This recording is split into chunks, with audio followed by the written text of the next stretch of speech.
My fiancé said, "If you loved me, you'd pay for my parents' mortgage." I just nodded. Then I canceled the wedding. 72 hours later, her entire family showed up at my office. Either to male, Michael, I'm a project manager. My life is built on Gantt charts, risk assessments, and 5-year plans. I thought my relationship with Jennifer, 29, was the most successful project of my life. We were 4 months from the wedding. I see now that I assessed the risks all wrong. The foundation was rotten from the start. I'd ignored the smaller scope creeps. Her parents, Robert and Patricia, constantly joking about the vacations I'd be taking them on. Jennifer's insistence on upgrading the engagement ring I'd saved for to something more on par with her friends. I paid. I saw it as an investment in our shared happiness. A rounding error in the budget of a lifetime. The final impossible demand came last Tuesday over pasta. She brought up her parents' financial troubles. They might lose the house, she said, her voice a perfect blend of concern and helplessness. She placed her hand on mine, and I was thinking, you're so smart with money. If you really loved me, you'd just pay off their mortgage. Think of it as an early wedding present to me. If you loved me, it wasn't a question. It was an invoice. The entire project planned for my life with her. The partnership, the family, the future, was suddenly revealed to be a hostile takeover. I wasn't a partner, I was the funding. I didn't explode. My mind doesn't work that way. When a project is doomed, you don't scream at the blueprints, you execute a controlled demolition. I looked at her, pulled my hand away, and gave a slow, deliberate nod. I understand, I said. Relief washed over her face. She'd secured the financing. Thank you, baby, she beamed. The drive home was silent. The shock wore off, replaced by a cold, quiet rage. I got to my apartment, and the demolition began. I opened my laptop. Venue, caterer, photographer, band. One by one, I called and canceled everything. I ate thousands in deposits. With each cancellation email I sent, I felt the pressure in my chest release. By 3 a.m., our wedding was nothing but a series of journal entries in my credit card statement. I sent a final, simple text to Jennifer. Jennifer, the wedding is off. I will not be paying your parents' mortgage. This is not the partnership I want. I will arrange to have the ring collected.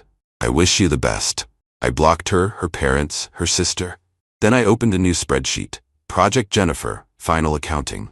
I began to itemize everything. I knew the fallout would be significant. I just didn't expect the first wave of it to hit me at work. Update 1.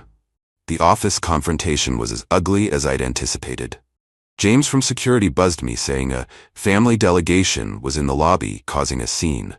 I told him not to let them up and texted my boss Mary. Personal issue in the lobby. Apologies for any disruption. Handling it. Downstairs, it was pure theater. Jennifer was performing a one-act play of a heartbroken victim. Patricia was dabbing at dry eyes. Robert was beet red, ready to blow. "Michael," he bellowed, "you don't end an engagement over a text. You will fix this." "This is my workplace, Robert," I said, my voice low. "This conversation is not happening here." "You humiliated my daughter," Patricia chimed in, her voice rising. "You break her heart because you're too cheap to help her family when they need it?" It was a public shaming campaign. They thought I'd fold. "My decision is final," I said, looking at Jennifer. "This is over." Just then, Mary, my boss, arrived. She's tiny but radiates authority. "Is there a problem?" she asked coolly. Robert tried to puff out his chest. "This is a private matter." "It became my business when you started yelling in my lobby," she replied. "Leave now, or I will have you removed for trespassing." They left, sputtering, defeated for the moment. But I knew this was just the pre-game show. The smear campaign started online within days, led by her sister, Linda. Vague posts about a monster fiancé who emotionally and financially abused her sister. I decided it was time to provide them with some context. My spreadsheet was now meticulous. I converted it to a PDF, a clear, itemized list of over $38,000 in non-communal expenses, loans, and gifts I had covered over 2 years. I emailed it to all of them with a simple note. "In the interest of clarity, here's the context for my decision. This is not a bill. It is a record. I consider this matter closed." Then I went to see a lawyer. The news was mixed. The ring. Legally, it was a conditional gift. I could sue for its return in small claims court. That was the good news. The car. This was the bad news. The car I'd co-signed for last year for Jennifer. I asked about getting my name removed. My lawyer just shook his head. You're on the hook, Michael. The contract is with the lender, not with Jennifer. Your agreement with her was based on trust. The bank doesn't care about trust. They care about getting their money. A flash of hot, stupid anger went through me. Not at them, but at myself. I, the planner, had made the most amateur mistake possible. I had signed my name to someone else's liability. I was stuck. The feeling of being trapped was worse than losing the deposits. My lawyer said, if she defaults, you'll have to pay to protect your credit, and then you can sue her for what you paid. It's a long, messy road. So no clean break, no simple revenge. This was going to be a war of attrition. I instructed my lawyer to file the small claims suit for the ring. That, at least, was a battle I could win. Update 2. The past few months have been a slow, ugly grind. My quiet, methodical response had pushed them into a frantic, sloppy corner. The dirty tricks started. Pizzas delivered to my apartment. I was signed up for dozens of spammy mailing lists. Then came the call to my office. Someone claiming to be from a collection agency told the receptionist I was under a fraud investigation. Mary put a stop to it and had the number blocked, but the message was clear. They were trying to attack my professional reputation. I didn't need proof to know who it was. That was the final push I needed to see this through, to the absolute end. The ring. They ignored the initial summons, of course. They probably thought I'd drop it. We finally got a court date set. Their lawyer filed a response claiming extreme emotional distress and that the ring was a simple gift.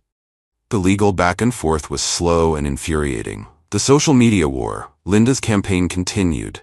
She and Jennifer posted filtered, teary-eyed selfies talking about surviving narcissistic abuse and rebuilding after betrayal. They were creating a narrative where they were the brave victims. A few mutual friends bought it. Most just went silent, waiting to see how it would play out. The car, the grinding reality. I was stuck. Every month I checked my bank account, dreading the day I'd have to make a payment on her crossover SUV. It felt like a chain around my neck. This wasn't a satisfying revenge plot. It was a real, tangible consequence of my own poor judgment. There was no brilliant move to make here, only the grim reality of waiting for the inevitable. My lawyer's words echoed in my head. A long, messy road. The pressure was clearly getting to them too. Robert called me once, his voice a strained whisper instead of a boom. Just drop the suit for the ring, Michael. For God's sake. People are talking. You're ruining us over a piece of metal. You should have thought of that when you demanded I pay your mortgage, Robert, I said and hung up. He sounded like a man drowning. I wasn't going to throw him a life raft. I was going to let the current of his own making pull him under. The court date for the ring is finally set for next month. The financial pressure is mounting.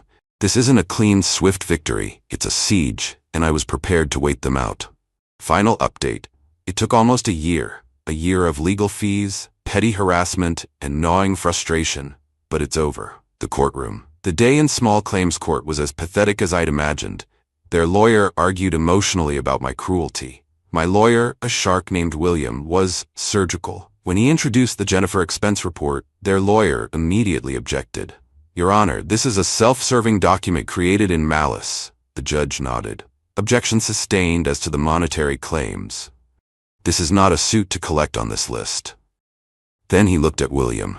Counselor, where are you going with this? Motive, Your Honor, William said smoothly. This document provides essential context. It demonstrates a clear pattern of financial expectation that culminated in a demand for a six-figure mortgage payoff. That demand is what directly and immediately led to the end of the engagement, making the return of the conditional gift, the ring, a legal necessity. He didn't need the spreadsheet to be a bill. He just needed it to be a believable story. And it was. The judge ruled in my favor.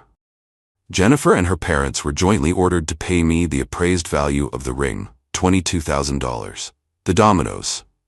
That judgment was the first real domino. They didn't have $22,000. They ignored the order for 2 months. So William began the process of placing a legal lien on Robert and Patricia's house. This, combined with their already precarious finances, was the tipping point. The lien scared their mortgage lender. Suddenly, they were under a microscope. And that's when Jennifer missed a payment on her car. The first default notice came to my email as the cosigner. My credit score took an immediate, painful hit. It was a real consequence for me, and I cursed myself again. As per my lawyer's plan, I made the payment to stop the bleeding. Then I immediately filed a suit against Jennifer for that payment amount.